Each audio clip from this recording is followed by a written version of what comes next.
Big boss Malayalam season 6-ന്റെ നാളത്തെ ഒരു promo Asianet ഇപ്പോൾ പുറത്തു വിട്ടിട്ടുണ്ട്. അതായത് നമ്മളെല്ലാ സീസണിലും കണ്ടിട്ടുള്ളൊരു സംഭവം തന്നെയാണ്. 1 മുതൽ ലാസ്റ്റ് വരെയുള്ള, അതായത് ഇപ്പോൾ 13 പേരുണ്ട്, 13 വരെയുള്ള സ്ഥാനങ്ങളിൽ ഓരോരുത്തരെയും അവരുടെ കാര്യങ്ങൾ പറഞ്ഞ് സമർത്ഥിച്ച് ആ സ്ഥാനങ്ങളിൽ വന്ന് നിൽക്കുക എന്നുള്ളതാണ്. പരസ്പരം അങ്ങോട്ടും ഇങ്ങോട്ടും നല്ല വാഗ്വാദങ്ങൾ നടക്കുന്നുണ്ട്.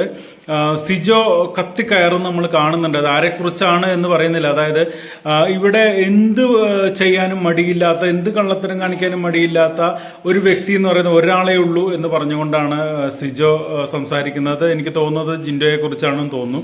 അങ്ങനെ ഓരോരുത്തരും ഈ ഒരു സ്ഥാനങ്ങൾക്ക് വേണ്ടി സംസാരിക്കുന്നു. നന്ദനെ കുറിച്ച് നോറ പറയുന്നുണ്ട്. പരസ്പരം അങ്ങോട്ടും ഇങ്ങോട്ടും തർക്കിച്ചുകൊണ്ടാണ് ഇവർ ആ സ്ഥാനങ്ങൾക്ക് വേണ്ടി മത്സരിക്കുന്നത്. തീർച്ചയായിട്ടും നാളെ നല്ല ഒരു വാക്ചാതുരിയുള്ള ഗെയിം തന്നെ നമുക്ക് കാണാൻ പറ്റും എന്ന് വിചാരിക്കുന്നു.